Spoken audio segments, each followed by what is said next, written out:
మీరు చూస్తున్న ప్రపంచం నిజం కాకపోతే, మీరు నమ్ముతున్న ప్రతి విషయం ఎవరో చూపిస్తున్న నీడలే అయితే, మీ ఆలోచనలు, మీ నమ్మకాలు, మీ అభిప్రాయాలు అన్నీ ఒక గోడ మీద పడే నీడలపై ఆధారపడితే, ఈ ప్రశ్న ఈరోజు కాదు, సరిగ్గా 2400 సంవత్సరాల క్రితమే ఒక తత్వవేత్త ఈ ప్రశ్నను అడిగాడు.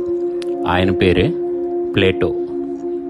ఈరోజు మనం తెలుసుకోబోయేది ఒక కథ కాదు, ఇది మన జీవితం మీద నిశ్శబ్ద ప్రభావం చూపిస్తున్న ఒక తత్వం. అదేంటో ఇప్పుడు చూద్దాం. ఒక చీకటి గుహను ఊహించండి. ఆ గుహలో కొంతమంది మనుషులు పుట్టినప్పటి నుంచి బందీలుగా ఉన్నారు. వాళ్ళ మెడలు, చేతులు కట్టబడి ఉన్నాయి. వాళ్ళ ముందుకు మాత్రమే చూడగలరు, వెనక్కి తిరగలేరు. వాళ్ళ ముందున్న గోడ మీద కొన్ని నీడలు కదులుతున్నాయి. ఆ నీడలు జంతువులవి, మనుషులవి, వస్తువులవి. బందీలు ఆ నీడలనే నిజమని నమ్ముతున్నారు. ఎందుకంటే వాళ్ళు చూసింది అదే, వాళ్ళకి తెలిసింది అదే. వాళ్ళకు బయట ప్రపంచం ఉందని కూడా తెలియదు. వాళ్ళకు నిజమంటే ఆ నీడలే. ఇప్పుడు ఒకరోజు ఆ బందీల్లో ఒకరిని విడిపిస్తారు. అతను మొదటిసారి వెనక్కి తిరుగుతాడు. అతని కళ్ళకు మంటలో వెలుగు తగులుతుంది. నొప్పి, భయం, గందరగోళం. ఇది నిజం కాదు అని అతను అనుకుంటాడు. కానీ క్రమంగా అతను గుహ బయటకు వస్తాడు. మొదటిసారి సూర్యుని చూస్తాడు. అతని కళ్ళు ఆ వెలుతురుని తట్టుకోలేకపోయాయి. మొదటిసారి గుహ నుంచి బయటికి వచ్చి బయట వాతావరణాన్ని చూస్తున్నాడు కదా.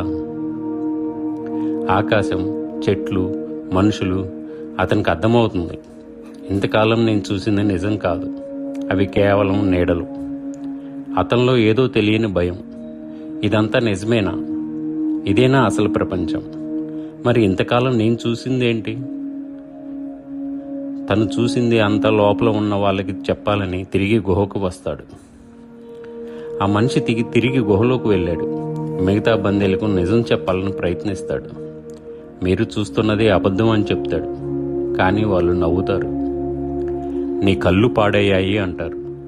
మాకు నిజమేంటో తెలుసు అంటారు.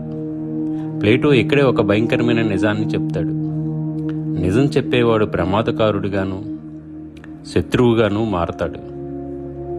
ప్లేటో ప్రకారం మనం చూస్తున్న ప్రపంచం పూర్తి నిజం కాదు. మన ఇంద్రియాలు మనల్ని మోసం చేయగలవు. నిజం తెలుసుకోవటం బాధాకరం, కానీ అజ్ఞానం సౌకర్యంగా ఉంటుంది కదా. ప్రజలు నిజం కన్నా సౌకర్యాన్ని ఇష్టపడతారు.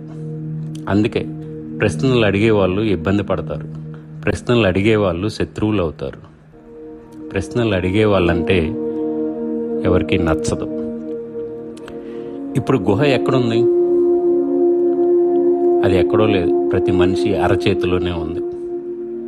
అదే మన మొబైల్. మనం నిద్ర లేస్తూనే మొబైల్ స్క్రీన్ను చూస్తూ రోజు ప్రారంభిస్తున్నాం.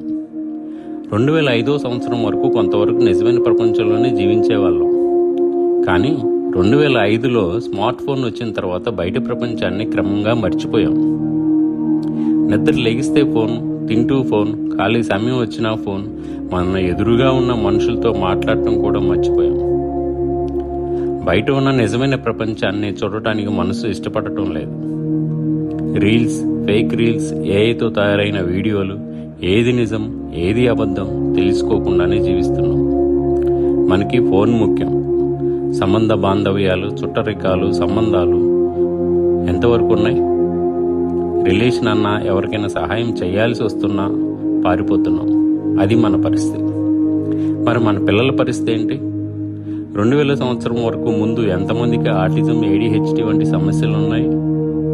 2000 సంవత్సరం తర్వాత పిల్లల్లో ఈ సమస్యలు ఎందుకు ఇంతగా పెరుగుతున్నాయి?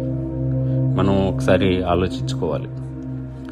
మనమే కాకుండా మన పిల్లలు కూడా ఒక గుహలోనే ఉంచుతున్నామా? అది డిజిటల్ గుహ కాదా? మనకి చూపిస్తున్నది మాత్రమే మనం నమ్ముతున్నాం.